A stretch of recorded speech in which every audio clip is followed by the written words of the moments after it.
X Y Z, X Y Z पहले से दिया हुआ है। देखिए दो पंक्ति का मान समान हो गए, इसका भी मान क्या हो जाएगा, शून्य हो जाएगा। 0 + 2 गुणे कितना 0 क्या हो जाएगा 2 हो जाएगा। कोई दिक्कत? तो मतलब ये जो रूल।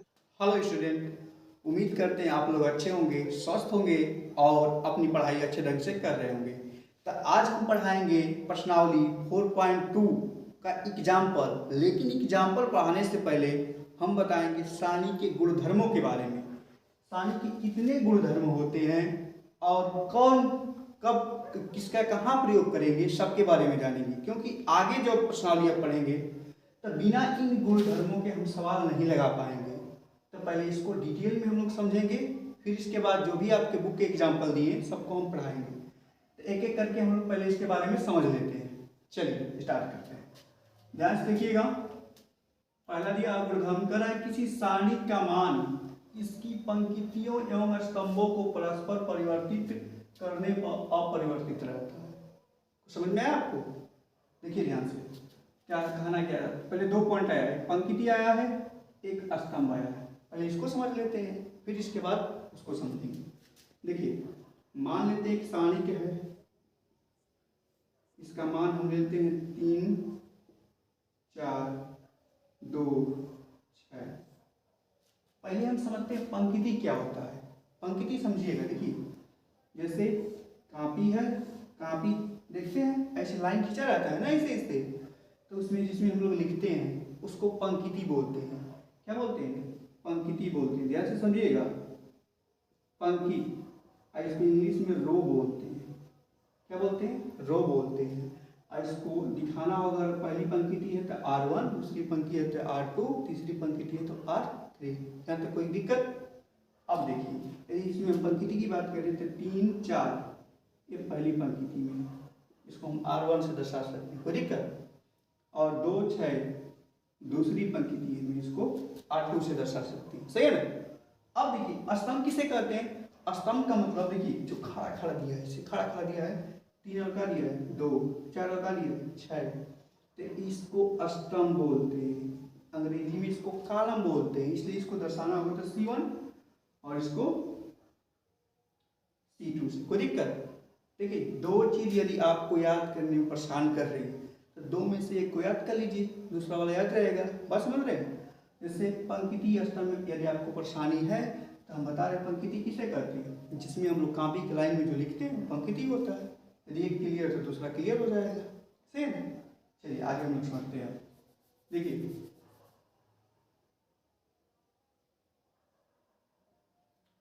अब हम लोग अपने पॉइंट पर आते हैं, ध्यान से देखिएगा। किसी सारणी का मान इसकी पंक्ति एवं स्तंभों को परस्पर परिवर्तित कर देने पर अपरिवर्तित रहेगा। मतलब कहना क्या चाह रहा है कि ये जो आपकी पंक्ति है ना, यदि आप इसको स्तंभ में बदल दें और जो आपका स्तंभ है इसको पंक्ति में बदल दें तो सारणी के मान पर कोई प्रभाव नहीं पड़ेगा। बात समझ रहे हैं? तो पहले हम इसका मान निकाल लेते हैं, फिर एक बार बदल के चेक कर लेंगे कि क्या ये जो कह रहा है सही है कि गलत है। चलिए इसका मान निकाल लेते हैं। मान निकालने का तरीका बताया था, इसका इसमें गुणा कर देंगे। 18 माइनस कितना हो जाएगा 8 बराबर 10। इसका मान कितना आ रहा है? 10 आ रहा है। अब जब हम पंक्ति को स्तंभ में, स्तंभ को पंक्ति में बदलेंगे तो उसका भी मान कितना आना चाहिए? 10 आना चाहिए, तभी तो सत्य होगा। चलिए यहाँ पर हम लोग बदल देंगे, इसको कर देते हैं, इसको ऐसे दर्शा देते हैं ताकि थोड़ा सा अलग लगे। अब देखिए ये जो 3 और 4 क्या लिया? पंक्ति है ना, इसको स्तंभ में बदल देते हैं। देखिए इसको लिख रहे हैं 3 4, कोई दिक्कत? इसको बदलेंगे पंक्ति में, इसको अब यहाँ पर लिख देते हैं। अच्छा पहले नीचे से है, क्लियर है? बस सेम प्रोसेस लगाइए, इसमें गुणा करिए, तो गुणा करिएगा तो हो जाएगा 36 18 माइनस 8 बराबर कितना? 10। अब देखिए इसका भी मान 10, इसका भी मान 10, देख रहे हैं? अर्थात दोनों का मान बराबर आ रहा है। अर्थात ये जो कह रहा है क्या है? सही है। मतलब यदि आपको सारणी कोई दिया है, उसकी पंक्ति को स्तंभ में बदल दें और स्तंभ को पंक्ति में बदल दे तो उसके मान पर कोई परिवर्तन नहीं होगा। समझ रहे हैं? चलिए अब हम समझेंगे अगला गुणधर्म। इसमें किसी को दिक्कत होगा तो आप लोग कमेंट कर सकते हैं, ठीक है। चलिए नेक्स्ट वाला गुणधर्म समझ लेते हैं। इसको मिटा दें, इसी को हम लोग समझ लेंगे, क्या दिक्कत है। एग्जाम्पल को रहने दीजिए, इसी पर समझ लिया जाएगा। इसको हम मिटा दे रहे हैं, इसको मिटा दे रहे हैं, एग्जाम्पल काम कर जाएगा हम लोग के लिए। दूसरा देखिए करण, यदि एक सारणी की कोई दो पंक्तियों या स्तंभों को परस्पर परिवर्तित कर दिया जाए तो सारणी का चिन्ह बदल जाता है। और समझ रहे कहना क्या चाह रहा है।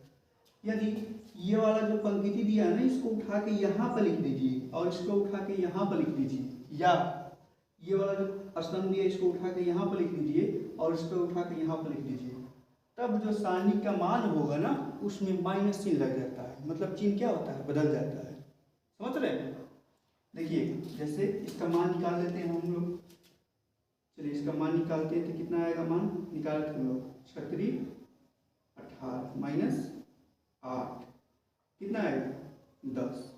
कितना रहा 10। अब समझिएगा, एक एक नियम समझिएगा। देखिए करें, यदि किसी एक सारणी की कोई दो पंक्तियों या स्तंभों को परस्पर परिवर्तित कर दिया जाए तो पहले हम पंक्ति का आपको बदल के दिखा रहे हैं, फिर स्तंभ को भी दिखा देंगे। देख लीजिए यहाँ से, जैसे मान लेते हैं इसको कर देते हैं। अब देखिए पहले हम पंक्ति को बदल रहे हैं, 3 4 को उठा के नीचे लिख देंगे, इसको उठा के ऊपर लिख दे रहे हैं। चलिए तो 2 6 3 4। अब इसका मान निकालिए, देखिए निकालिएगा, इसमें गुणा हो जाएगा 8 माइनस 18, तो माइनस कितना आएगा 10 आएगा। इसका मान कितना आ रहा है 10, इसका मान कितना आ रहा है माइनस 10। तो वही बोल रहा है, यदि एक सारणी की कोई दो पंक्तियां स्तंभों को परस्पर परिवर्तित कर दिया जाए तो सारणी का चिन्ह बदल जाता है। अर्थात पहले से अगर प्लस दिया है तो माइनस में हो जाएगा और माइनस में दिया है तो प्लस में हो जाएगा। तो पहले से प्लस था तो क्या हो गया, माइनस हो गया। समझ रहे हैं ना? या ऐसे भी कर सकते हैं आप, या हम बदले किसको, पंक्ति को ना, हम स्तंभ को बदल के दिखाते हैं। देखिए इसको यहाँ पर, इसको यहाँ पर, इसको लिख दे रहे हैं 4 6 3 2। मान निकालिए, फिर देखिए मान क्या आ रहा है। इसका मान गुणा करिएगा तो हो जाएगा 8 माइनस 18, कितना आ रहा है माइनस 10। देखिए दोनों में सेम कंडीशन है कि नहीं। आप पंक्ति को चाहे एक पंक्ति को दूसरे जगह, दूसरे पंक्ति को उसके जगह पर रख लीजिए, या स्तंभ में ऐसा करिए, तभी आपका जो मान होगा यहाँ पर सेम होगा। मतलब कहना हम यही चाह रहे हैं कि यदि आप दो पंक्ति को उठाकर दूसरे की जगह, मतलब इसको उठा के इसके जगह पर, इसको उठा के इसके जगह पर रख दें तो चिन्ह बदल जाएगा, या स्तंभ में उठाएंगे तभी आपको हो जाएगा, चिन्ह बदल जाएगा। क्लियर? चलिए आप लोग, हम लोग नेक्स्ट नियम की ओर चलते हैं। चलिए देख लेते हैं थोड़ा।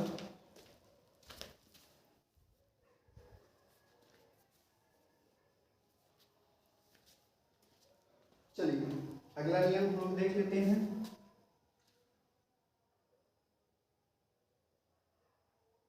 इसके लिए हम थोड़ा सा 3 कोटि का दे देते हैं, तीसरा के लिए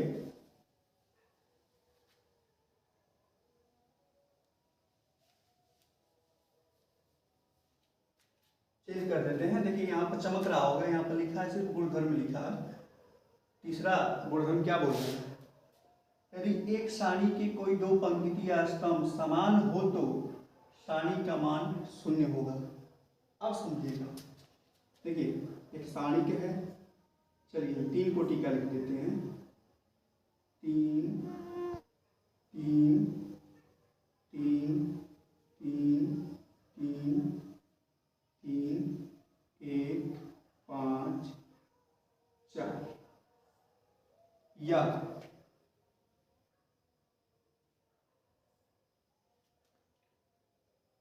3 3 3 3 1 5 4। हम या इसलिए लिखे हैं कि दोनों को समझाने में आप लोग को बेटर रहेगा। ध्यान से देखिएगा, करें यदि एक सारणी की कोई दो पंक्ति या स्तंभ समान हो तो सारणी का मान शून्य होता है। देखिए स्तंभ समान होने का मतलब उसके जो अवयव हैं, मतलब जो तत्व हैं, जो एलिमेंट हैं, वो समान होना चाहिए, तो फिर सारणी का मान शून्य होगा।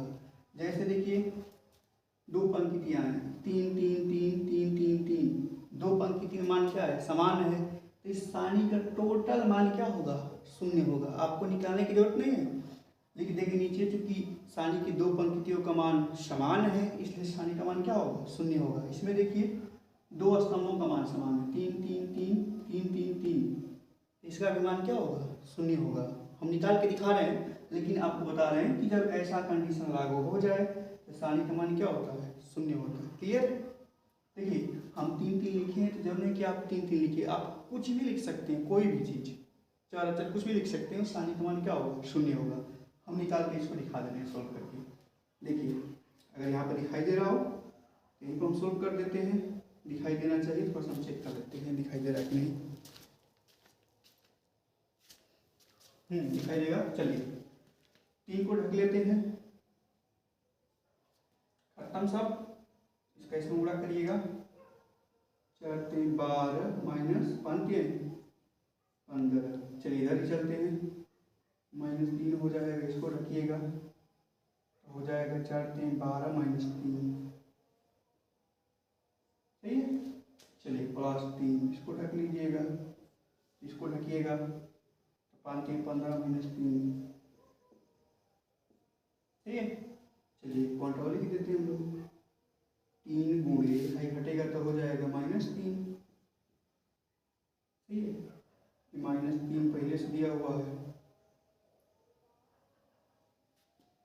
और यहाँ पर घटाइएगा तो हो जाएगा 9 + 3 गुणे है, देखिए कितना हो जा रहा है, 12। इधर सॉल्व करके लिख रहे हैं। देखिए गुणा करिएगा तो -9 -27 और 12 36 प्लस हो जाएगा। इन दोनों को जोड़ दीजिएगा, -36 + 36, इसका मान क्या आएगा, 0 आएगा। देख रहे हैं, आप इसको भी सोल्व करेंगे तो इसका मान क्या आएगा, 0 आएगा। और जो तीसरा नियम है ना, ये वाला तीसरा नियम बहुत मोस्ट नियम, इस बात को ध्यान दीजिएगा। तीसरा के बाद हम जो चौथा बताएंगे, मान के चलिए कि आपका 95% सवाल, 95% सारणी का सवाल इन्हीं दो रूल पर लग जाएगा, और 5% में जो अदर है उसका प्रयोग किया जाएगा। और ऐसा भी होगा कि 5% में भी इन लोगों का यूज होगा, मतलब मान के चल सकते हैं कि 97-98% सवाल इन लोगों के प्रयोग से लग जाएगा। थोड़ा सा इसको हम थोड़ा सा लग रहा है कि टच हो गया है, दिया है,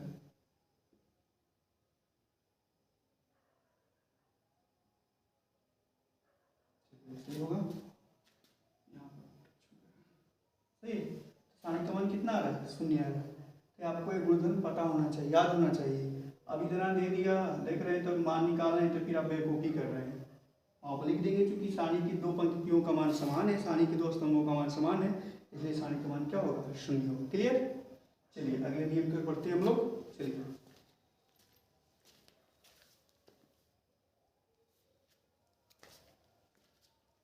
चलिए इसको हम हटा दे रहे हैं।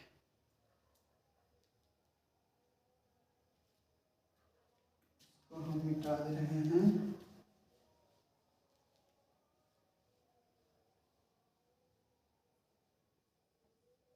इसको हम सेट करेंगे, इसलिए नहीं मिटा रहे।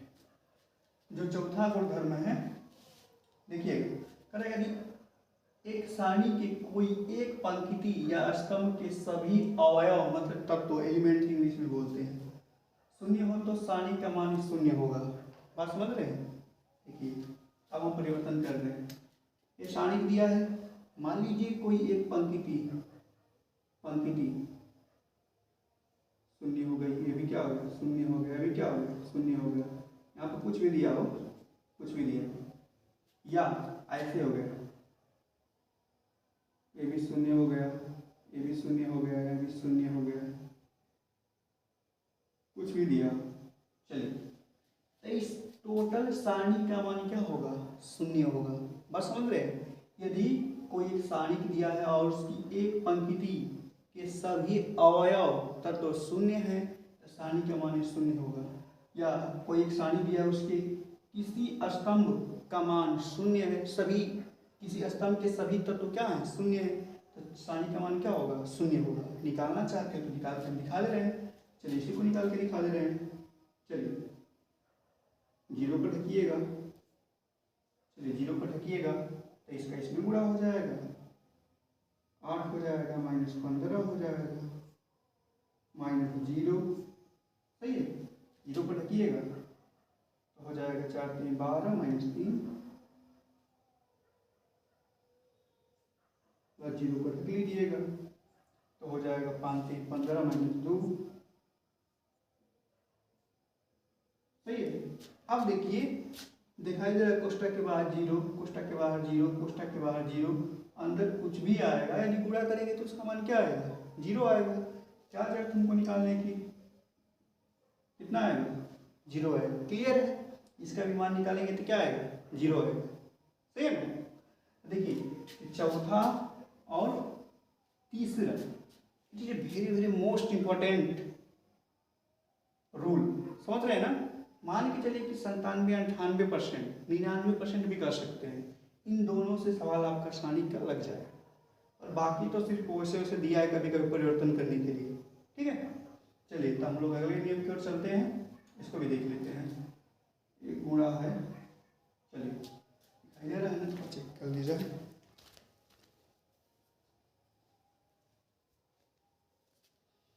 ठीक है।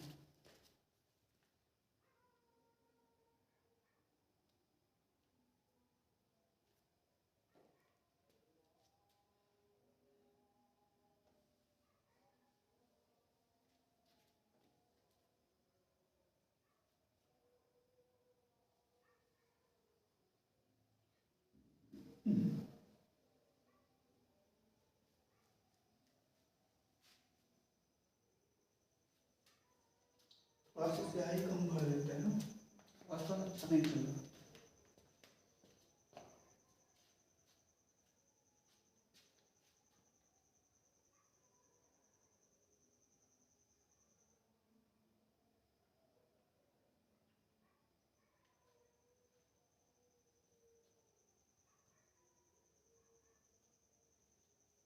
देखिए, अगला नियम कह रहा है, ध्यान से देखिए, यदि एक सारणी की किसी एक पंक्ति अथवा स्तंभ के प्रत्येक अवयव को किसी अचर k से गुणा कर दिया जाए तो उसके मान में भी k का गुणा हो जाएगा।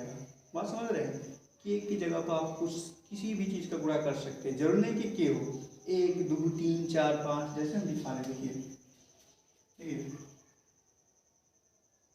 दिया हुआ है 6 18 24 3 2 5 1 3 4। बात समझ रहे हैं? देखिए, हम इसको ऐसे भी लिख सकते हैं। कैसे लिख सकते हैं? ध्यान से देखिए, इसको लिख सकते हैं 6 3 1 6 गुणे 3 2 3। इसको लिख सकते हैं 6 गुणे 4 5 4। कोई दिक्कत? ऐसे लिख सकते हैं। अब देखिए, ये पहली पंक्ति में क्या क्या मिल रहा है? 6 6 6 मिला है ना, इसको बाहर हम खींच लेंगे, कॉमन कर लेंगे तो 6 क्या बचेगा? 1 3 4 3 2 5 1 3 4। दिखाई दे रहा है? देखिए थोड़ा,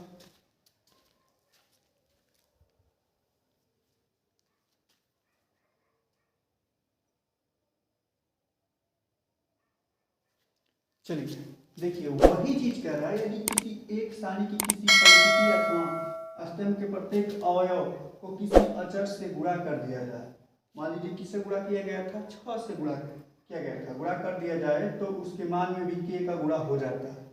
समझ रहे हैं ना, मतलब इसमें यदि गुणा करेंगे तो टोटल जितना इसका मान निकालेंगे उसमें भी इसका गुणा हो जाएगा। जैसे ये 6 है बाहर, इधर सब समझा दें। देखिए यदि 6 का यदि आप अंदर गुणा करेंगे तो इसका टोटल मान जो होगा उसी में तो गुणा हो रहा है। मान लीजिए यदि सारणी का मान निकालते हैं तो 50 आता है, तो 50 में 6 का गुणा हो जाएगा। वही बात समझा रहा है। और दूसरी हम बात बता दें, देखिए यदि इसका गुणा करना चाहते हैं तो किसी एक पंक्ति या किसी एक स्तंभ में ही गुणा होगा। इसको अंदर गुणा करेंगे तो आप चाहें तो इसमें कर सकते हैं, आप चाहें तो इसमें कर सकते हैं, आप चाहें तो इसमें गुणा कर सकते हैं, आप चाहें तो इस पंक्ति में कर सकते हैं, आप चाहें तो इस पंक्ति में। बात समझ रहे हैं ना, इसका जो गुणा होगा किसी एक पंक्ति या किसी एक स्तंभ में होगा। यही हम लोग आव्यूह पढ़ेंगे, मैट्रिक्स, तो वहां पर जो गुणा होगा ना सभी तत्वों में होगा। बात समझ रहे हैं। तो इसीलिए यदि हम सारणी पढ़ रहे हैं तो कोई चीज कॉमन लेना है तो कोई एक पंक्ति या एक स्तंभ में यदि मान मिल रहा है तो उसको हम लोग बाहर खींच सकते हैं, कॉमन ले सकते हैं। लेकिन आव्यूह पढ़ेंगे तो क्या होगा कि जब तक सब में नहीं मिलेगा तब तक हम लोग कॉमन नहीं ले पाएंगे। कोई दिक्कत, इस रूल का खासा कोई प्रयोग नहीं है, वैसे था तो हम बता दिए। एक आध दो रूल और है, यदि आप जानना चाहते हैं तो हम बता देंगे, लेकिन कोई उसका ज़्यादा प्रयोग नहीं है। फिर भी हम बता दे रहे हैं, देख रहे हैं तो बता ही देते हैं, आप लोग इसको देख लीजिए।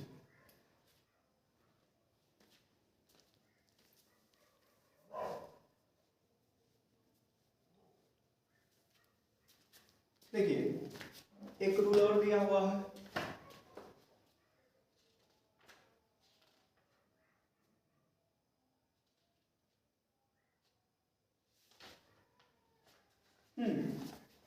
कह रहा है कि यदि एक सारणी की एक पंक्ति या स्तंभों के कुछ अवयव दो या दो से अधिक पदों के फल के रूप में व्यक्त हो तो सारणी के दो या दो से सारणिकों को एक फल के रूप में व्यक्त कर सकते हैं। मतलब क्या समझ रहे हैं, समझ रहे हैं कुछ?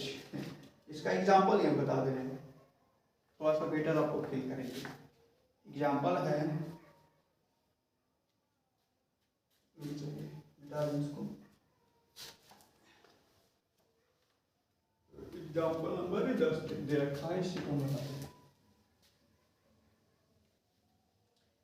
कोई ये ज़्यादा मोस्ट नहीं है लेकिन फिर भी हम बता रहे हैं इसको। देखिए यहाँ तक तो आप लोग का हो गया है तो इसको मिटाने में कोई दिक्कत नहीं है, आ जाएगा, हो जाएगा।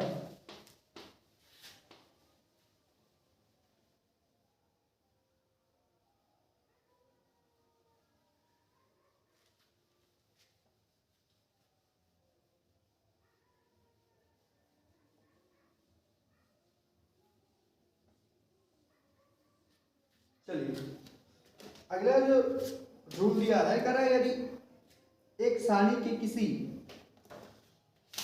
यदि एक सारणी की किसी एक पंक्ति या स्तंभ के कुछ या सभी अवयव दो या अधिक पदों के योगफल के रूप में व्यक्त हो तो सारणी को दो या अधिक सारणिकों के योगफल के रूप में व्यक्त कर सकते हैं।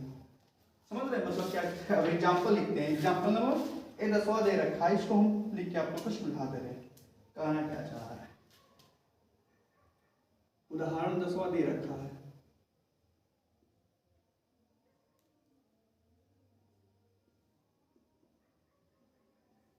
जैसे दिया हुआ एग्जाम्पल करें कि दर्शाइए कि 0 सिद्ध करना है। 0 A B C A plus 2x B plus 2i C plus 2z x y z बराबर 0 सिद्ध करना है। सी यहाँ पर लिख लीजिएगा, क्या सिद्ध करना है? 0 प्रूफ करना है। तो ध्यान से देखिएगा, इसको देखिए, इसमें दो पद को जोड़ के लिखा है, देख रहे हैं ना? इसको हम लोग ऐसे भी लिख सकते हैं, देखिए इसके बराबर हम लिख सकते हैं, बराबर नहीं लिख रहे हैं, डायरेक्ट तोड़ के लिख रहे हैं। देखिए इसको ऐसे लिख सकते हैं,